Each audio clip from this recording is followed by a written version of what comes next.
औज़ुबिल्लाहिमिनश्शैतानिर्रजीम बिस्मिल्लाहिर्रहमानिर्रहीम अस्सलामु अलैकुम वरहमतुल्लाहि वबरकातुहू। नाज़रीन इकराम, मैं हूं फैसल सैयद। आप मेरा यूट्यूब चैनल देख रहे हैं। उम्मीद करता हूं आप जहां भी होंगे रब तआला की पनाह में आफियत से होंगे। नाज़रीन, आज सुप्रीम कोर्ट ने एक वाज़े दो टोक फैसला दिया इलेक्शंस के हवाले से, मगर हकूमत के मौक़िफ़ के बाद एक नया बहरान जो है वो शुरू हो चुका है। तहरीक इंसाफ का आज ज़मान पार्क में अहम इजलास, उसमें बड़ा ऐलान,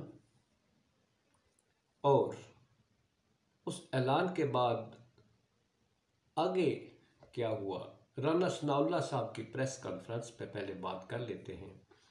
आपको मालूम है कल के वीलॉग में मैंने बताया था कि इस्लामाबाद जुडिशल कम्प्लेक्स पे जो अटैक किया गया था, जिसे अटैक का नाम दिया गया, वो क्या था? इमरान खान साहब के साथ एक जमे गफीर था जो उस कोर्ट जुडिशल कम्प्लेक्स में दाखिल होते हुए जिन्होंने अमलाक को नुकसान पहुंचाया, और उस पर इमरान खान साहब के ख़िलाफ़ जो है वो मुकदमा दर्ज करके, और साथ जो है 70 के करीब जो है वो जो वहाँ पार्टिसिपेंट्स थे, जो शामिल थे साथ, उन पर भी मुकदमा दर्ज किया गया।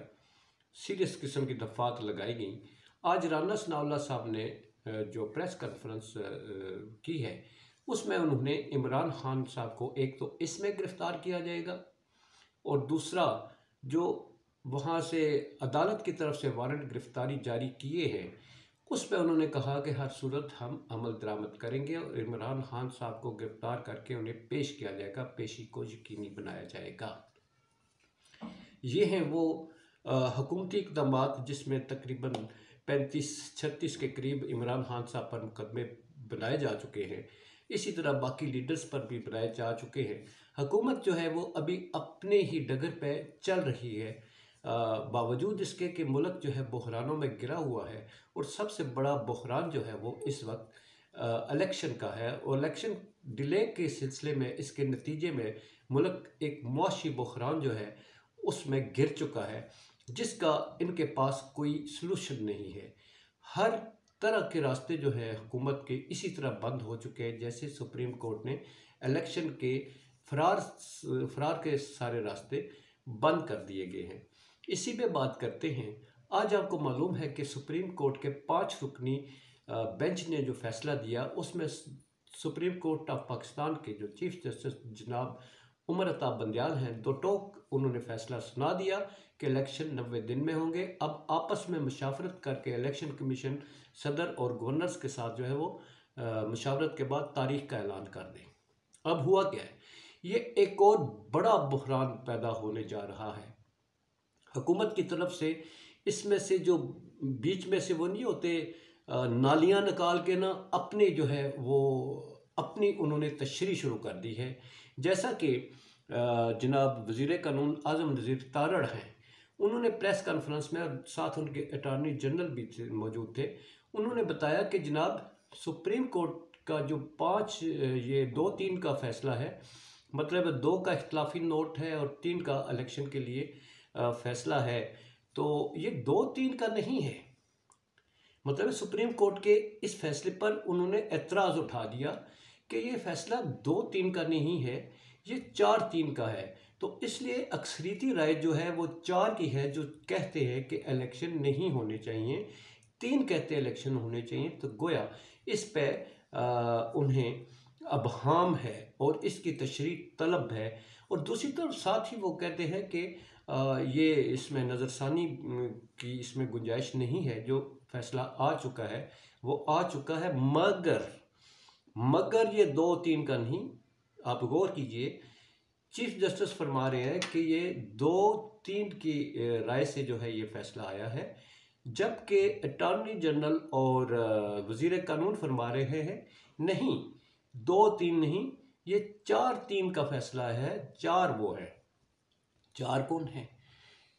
अब आपको मालूम है 9 रुकनी बेंच था, इनमें से 4 जजेस अलग हो गए थे, 2 पर एतराज़ था, 2 ने वॉलंटरीली इस बेंच से अलग कर दिया था, मगर अपने एतराज़ात थे। एतराज़ात क्या थे? वो ये थे कि ये सो मोटो नहीं बनता। एतराज़ ये नहीं था कि 90 दिन में इलेक्शन ना करवाएं। इसी तरह आज का जो फैसला आया है 5 जजेस का, 2 का इख्तलाफी नोट है। 2 के इख्तलाफी नोट में भी ये नहीं कहा गया कि 90 दिन में इलेक्शन ना करवाएं। उनका भी मौक़िफ़ यही है, इलेक्शन 90 दिन में ही होने चाहिए, मगर ये सो मोटो नहीं बनता। गोया 4 जजेस जो है उनका ये एतराज़ था कि सो मोटो नहीं बनता। उनका ये एतराज़ नहीं था कि 90 दिन में इलेक्शन नहीं बनते। मगर अब हुकूमत जो है वो एक तरह से सुप्रीम कोर्ट के ख़िलाफ़ अपना महाज खोलने जा रही है, और ये महाज बड़ा खौफनाक किस्म का होगा। जैसा कि पहले ही मरियम साहिबा हों या हुकूमत के दीगर अरकान हों, वो इस पे एतराज़ात करते हैं, और अब सहाफ़ी हल्के से भी कुछ लोग जो हैं वो इस फैसले के ख़िलाफ़ जो है अपनी जो सहाफ़त है वो झाड़ेंगे भरपूर तरीके से। क्योंकि वो क्यों झाड़ेंगे? इसलिए कि वो हुकूमती मौक़िफ़ लेकर बढ़ेंगे, और यूं एक ऐसा बहरान जन्म लेने जा रहा है जिसमें शायद इस जमहूरियत की बिसात ही लपेट दी जाए। अब सुप्रीम कोर्ट का फैसला जो है उसको अगर नहीं मानते तो क्या होगा? मगर सुप्रीम कोर्ट के पास आर्टिकल आईन पाकिस्तान ने जो है वो बहुत सारे इख्तियार दे रखे हैं। उनके साथ हुकूमती अदारे, एस्टेब्लिशमेंट, और वो अमल दरामद करवाने के लिए वो मौजूद होते हैं। अगर वो भी साथ मौजूद ना हो तो फिर इस मुल्क में अदल का निज़ाम जो है, इंसाफ का निज़ाम जो है, शायद उसकी बिसात लपेटने की भी तैयारी कर ली गई है। अब इलेक्शन कमीशन जो है अगर वो इलेक्शन का ऐलान करता है तो जाहिर है उसे पैसे भी चाहिए, उसे इंतज़ामात के लिए वहाँ सिक्योरिटी भी चाहिए, उसे अमला भी चाहिए। अब ये चीज़ें प्रोवाइड किसने करनी है? वो हुकूमत वक्त ने करनी है, अदारों ने सिक्योरिटी देनी है। अब अगर वज़ीर ख़जाना ये कह दें कि ख़जाना खाली है, सिक्योरिटी अदारे ये कह दें कि जनाब इस वक्त सिक्योरिटी खदशात है, और स्टाफ फिर कहाँ, जब 2 अदारे इनकार कर देते हैं तो फिर स्टाफ कौन देगा? यहाँ से एक नया फड्डा जो है वो शुरू होने जा रहा है। जैसा कि मैंने कहा कि ये इस फैसले के बाद होना ये चाहिए था कि हुकूमत वक्त 90 दिन के अंदर इंतखाबात कराने के लिए वसाइल फराहम करती, मगर ऐसा होता नज़र नहीं आता, जैसा कि प्रेस कॉन्फ्रेंस में वज़ीर कानून साहब इज़हार फरमा चुके हैं। अब देखिए, बड़ा ही क्रूशल टाइम शुरू हो चुका है। आज के फैसले के बाद ही एक नए बहरान ने जन्म ले लिया है, टकराव शुरू हो चुका है।